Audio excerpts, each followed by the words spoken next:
Hey everyone, it's Saoirse. Thanks for being patient. I am back from my big trip to the UK and my graduation is finally complete. It was delayed from 2020. It was so surreal to finally have this thing happen, to have this closure after really thinking for so long that it was never going to happen. And before that, like dreaming about the ceremony. Yeah, we'll get to that. So first, I will show you a couple books that I got in London, and the first one you will remember. I have talked a lot about this author and reviewed his first two books. This is Spring Rain by Mark Hamer. So you might recall hearing about How to Catch a Mole and Seed to Dust.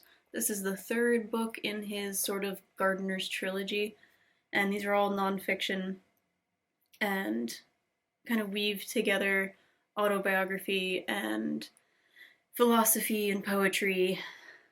It's really just like everything for me, and I adored the first two books, so I'm really excited to read this one.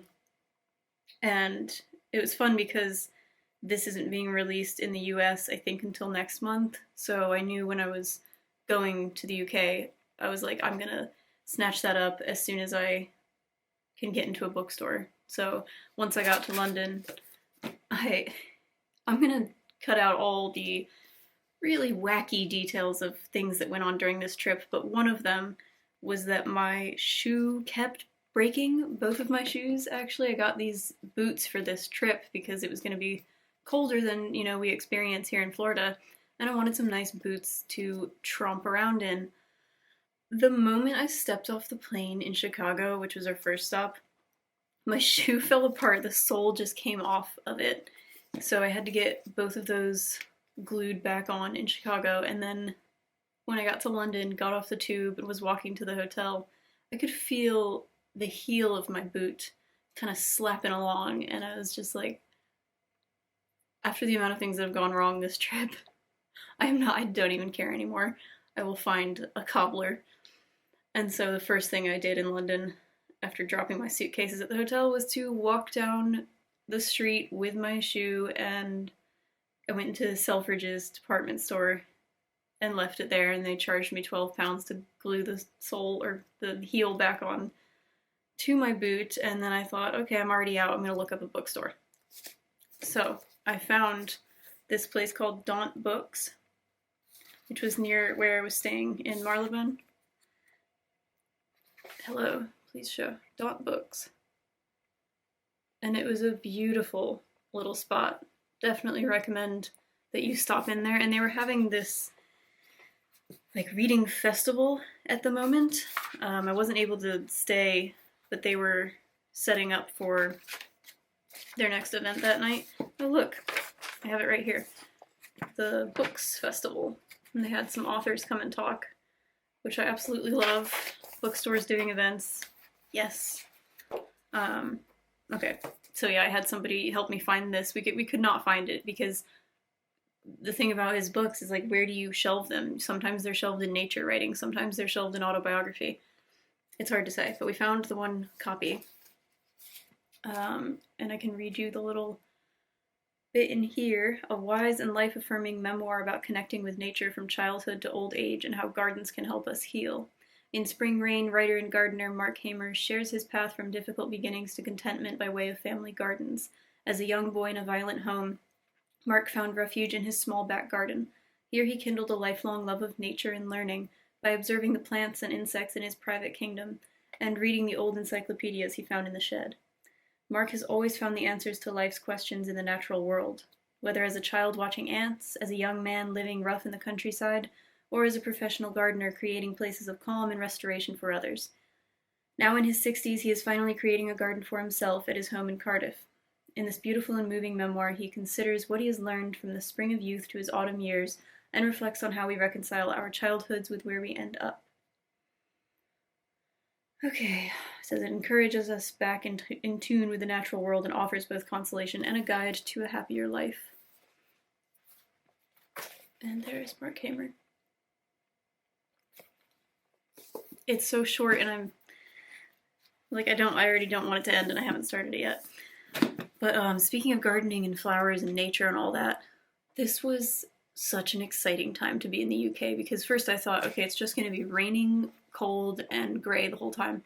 But it was also full of daffodils. It is just daffodil season over there, and that's my favorite flower, which I never really knew, but I think I'm discovering that's my favorite flower because they just make me so happy. They're like just clumps of yellow sunshine with their little funny like noses, like their little snouts sticking out with a lion's mane around them.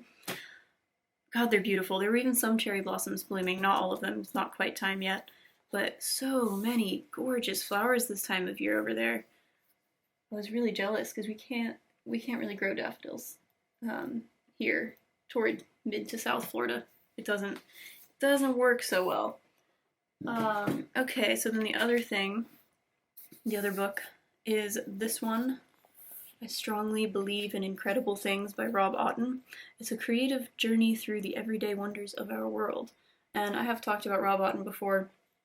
He is an author, a poet, a spoken word artist, a comedian that I discovered at Latitude Festival in Suffolk in 2016 when I missed the last, or one of the buses back to my cousin's where I was staying, and I thought, okay, well, what do? I ended up wandering into the poetry tent and stumbled upon this incredible performance that just put me in this trance. What Rob Auton does is so unique. It's like, you can't really describe it. It's like comedy. You're laughing a lot, but then there's always this philosophical kind of life-affirming bent to it that is so genuinely beautiful and moving. And he puts out these books that have, some of his poetry and some drawings. Let me see. There's a pig. But it just makes these observations about life. I don't know what the faucet is for. He makes these observations that are so funny and yet so profound at the same time. Like, I can't believe I got used to elephants existing. Have you seen them? They are massive. Just stuff that makes you stop and go, oh, you're right. Like, there is a lot of really incredible stuff going on that I have just been oblivious to because of the hustle and bustle of life. It says it's a book of poetic prose, short stories, and biro drawings detailing a selection of the Earth's extraordinary and ordinary wonders by award-winning writer, comedian, artist, and podcaster Rob Auton. Unique, enchanting, and utterly life-affirming, these pages come together to create the opposite of the news, a tonic for the complicated gin that is the world we find ourselves in today, inhaling all we have in common, exhaling all we don't. From bubble wrap to killer whales, frog spawn to empathy, hand dryers to parents, I Strongly Believe in Incredible Things wants to take you on a journey through the incredible planet we live on. So anyway, I got to see one of the amazing things about when I plan trips is like there's always a show that ends up being the exact time that I need it to be.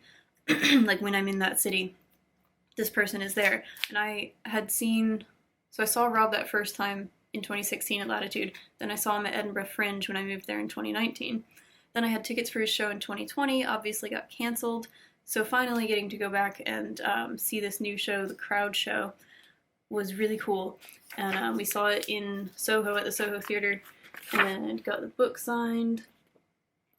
And we were right at the front, my mom and I, during this show. It was a great experience. And I also got this poster of one of his drawings, Big Sleepover on Earth Last Night. I love this one because it just really reminds us that we are, no matter our differences or how horrible we are to each other, we're all on this one tiny planet together, having a sleepover, and we'd really better figure out how to get along. And then he signed that too.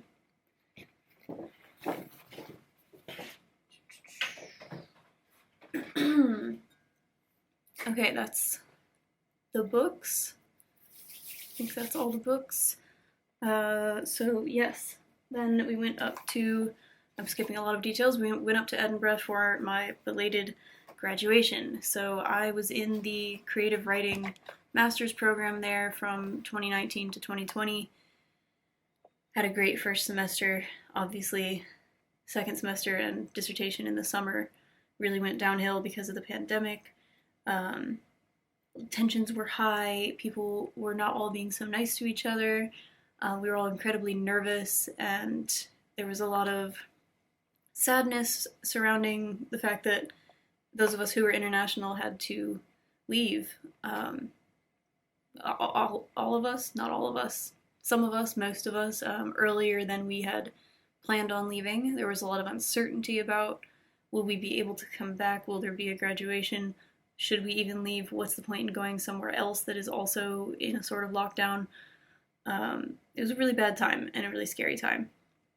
And I kind of held on to this hope that we would get to have a graduation, because all we had was, at the end of 2020, we did this online thing where they just played a video that had our names and a little quote from us and a little picture, and I put a picture of my cats and said that I would not have been able to write so much and keep warm without them snuggling me the whole year. Yes, darling. Yes, honey.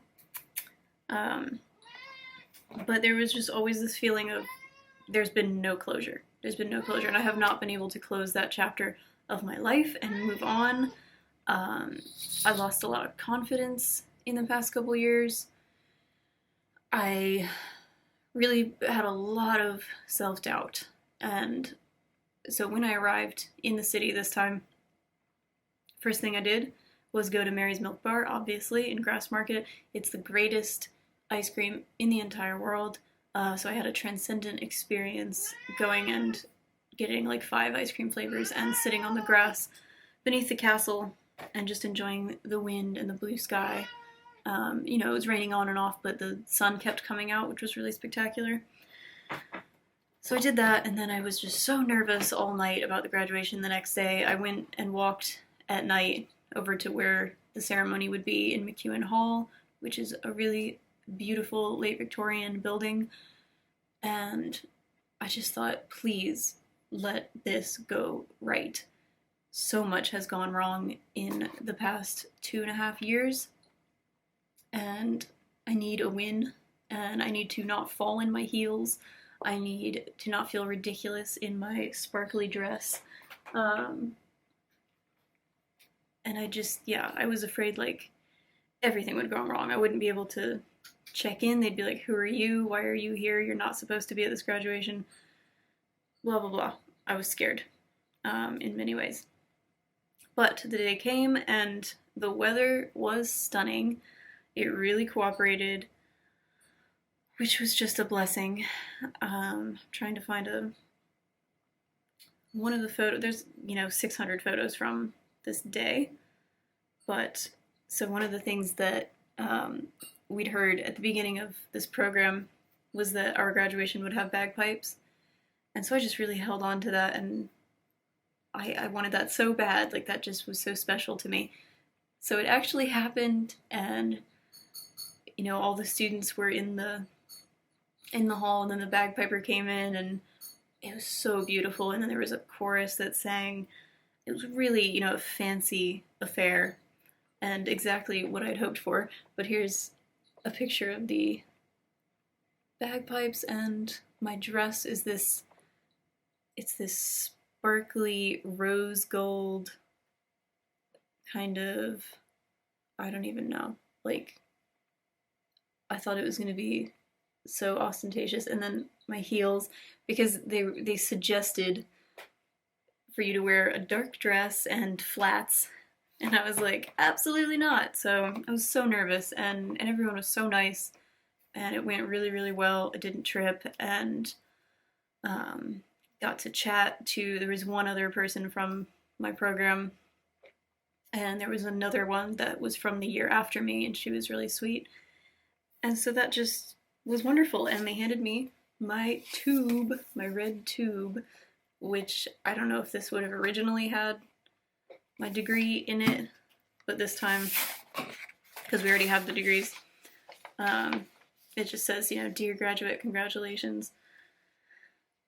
And yeah, I already have my degree from, oh my god, was it, I guess, yeah, 2 years ago I got it in the mail.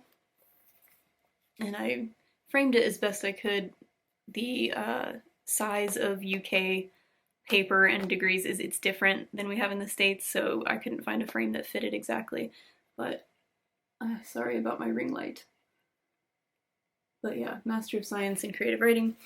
And I got some professional photos done this time, which was really cool. So I've ordered that and an actual frame that will fit the degree. So there's like a frame where you put the photo and the degree, and it should say University of Edinburgh under. So that'll be really fun to hang up, and again, just feeling of closure. Yeah. Good stuff. Good stuff. Good weather. My mom got to be there, and our cousin got to be there. My second cousin, once removed. And Mishi, is someone that I stayed with years ago, in 2016, when like everything went wrong with the job I was doing in Paris. I ended up staying with her for a few months, and yeah, she really took me in as, you know, as a very distant cousin who she'd only met once when I was like 9 years old. And suddenly I'm like, I have nowhere to go. Can I just come stay with you and try and figure out what I'm doing? And it ended up being the coolest summer of solo traveling around and always having that home base to go to. So yeah, she got to come up with us to Edinburgh, and she'd never been there before, so that was cool.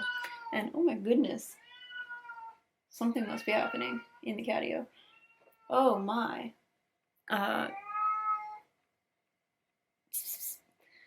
So I think that is it for now. If you have any questions about, I don't know, going to university abroad, going to university in the UK as an American, your graduation nerves, let me know. I feel like a lot of healing is going to come out of this journey, I hope. I really thought I would get back and just be as depressed as I was before, and I'm shocked to find that I actually do feel a little different. And there was this heaviness just weighing on me for so long, like thinking that I didn't even belong in that city and that year never happened and nobody would want me there. And in reality, everyone was kind, and I do belong there, and it was really nice. And on the last day, I went for a very long walk. I used to walk a lot when I lived there, and I lived near Holyrood Park, which is where Arthur's Seat, the extinct volcano, is. And especially during lockdown, I was walking 5 miles a day.